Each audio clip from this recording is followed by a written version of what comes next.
Good morning friends. Time एबे हेची 4:53 आमर पढ़ा स्टार्ट होची। तो आज भी पुणी मु से मैथ ही करी। तो मैथ रे मु जोड़ा चिन्मय सार वीडियो देखी करूली। काली पहरन भी मुझे गोटे वीडियो करी और काली भी कल तो बहुत सारा मुझे कर तो सहीटा मुझे देखो आप कौ प्ले लिस्ट करी। तो सहीटा यहाँ जो PO एंड जे जो प्रीवियस ईयर क्वेश्चन अच्छी तो मुझे चारिटा करदे। तो ये यहाँ 5th नंबरटा मुझे करवा स्टार्ट करी।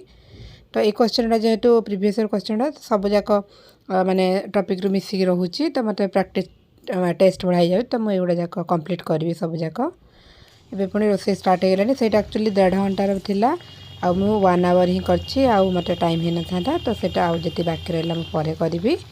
तो एबे पुणी हस्बैंड गला परे मु पढ़ा स्टार्ट करी कारण बेबी तो टिके लेट उठुछि। एबे फ्रेंड्स 8:45 बर्तमान टाइम हेछि आ मु पढ़ा स्टार्ट करुच्ची। बेबी शोची तो जिते पर्यटन से न उठी पढ़ी। मुझे जो द हिंदू एनालिसिस जो एडिटोरियल करी सेटा जो भोकाब आउ इडियम फ्रेज किसी लिखी तो से गुड़ा सब रिविजन करी।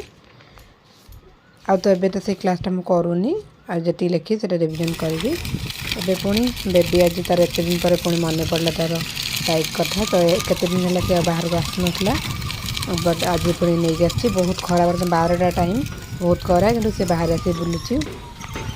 तो सब घरे एत दिन घरे रही भी बोरिंग लगे तो से मुझे नहीं आसली। एपटे छाई होती कहीं बहुत जोर खरा होमर जमी बुझे बाजे घर को नहीं। तो एमती बर्तमान टाइमटा मोर जीव बाहर बुलवारे।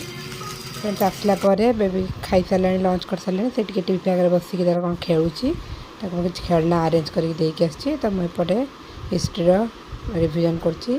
तो एत सारा सब्जेक्ट रिविजन कर तो जो जोटा जी टाइम मिलूँ मु रिविजन को ही प्रायोरिटी दूसरी जोड़ा आगुआ मुझे पढ़ी सारी भलसे से गुड़ा ही केवल रिवाइज करची।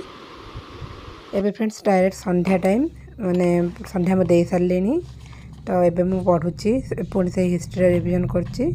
तो आज एक्चुअली मु बेबी शोई पड़ा 3:30 शोला शोक आसला मेसेज के एडमिट कार्ड डाउनलोड करने हाईकोर्ट एसओ प्रिलिम जोटा कि एडमिट कार्ड इश्यू थिला से मैंने लिखी कि मेसेज आसो एडमिट कार्ड आसिले। तो मत मेसेज आसीगला मुझे जस्ट शोक आसी पढ़ाई बसी मु सागे सागे मोर चेक कली बट मत शो कर मोर आईडी इनवैलिड आईडी पासवर्ड। तापर मो सांग मान 2 जन अच्छा भी फोन कली से मैंने जान नथिले बट से मैंने डाउनलोड कले रहीगला। मोर भी से ट्राए कले बट मोर से सेम इश्यू आसची इनवैलिड आईडी पासवर्ड। तो से मत बहुत टेंशन लगिला से बर्तमान मु वॉइस ओवर कर आज बोले एत माने भल से एक्सप्लेन कर बट से बहुत टेंशन थी। आई टाइम मुझे बिल्कुल किसी पाठ भी पढ़ीनी 3:30 ରୁ 5ଟା मोर से टाइम पड़ेगा खाली देखिबारे बारंबार चेक करिवारे कि आ कौन करहब तांको जो अच्छे गोटे ऑप्शन से कंप्लेन करिवारे। तो सेटा भी मु कंप्लेन कली बट आउ किसी मोर हो पारानी बहुत ट्राए कलु आम समस्त मिसिकी से टाइमटा पड़ेगा पढ़ा को बिल्कुल इच्छा नाला। एबे पुणी लास्ट को मो माइंड को बुझेकी पढ़ुची देखा कौन करहब जदि मु मंडे एमती मतलब सांग अच्छा कटक से कहते जाकि ऑफिस रे डायरेक्ट बुझे तो जहाँ हो पार से भाविकी मुझे पढ़ुची पुणी जहाँ जदि हो पार न हो पार तो जहाँ भी नेक्स्ट एग्जाम पुणी हम किंतु आज टाइमटा मु वेस्ट कले पुणी काली को से टाइमटा मुझे पाइबी ना। तो से भाविकी निजक बुझे बर्तमान पढ़ुची पढ़ा को बाकी बिल्कुल भी मत इच्छा नहीं आप मो फेस रू जापे। तो से मुझे मैथ कर मैथ हम सका से जोड़ा करी से जो बाकी से भी मुझे कंप्लीट करनी बट आउ एबे मु मैथ माने यही सिचुएसन मैथ करें से भाविकी ही हिस्ट्री पढ़ुची।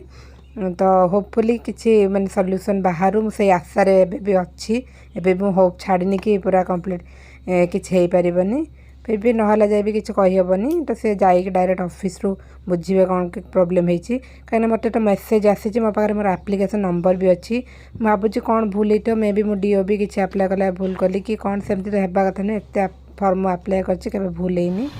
तो देखिए कौन होती पुणी राति मु पढ़ुची जोटा जनरल साइंस मु नोट बन कि रखी से पढ़ुची बेबीटार खाऊँ टीवी पाखे बस स्नाक्स देती तो से समय पढ़ी।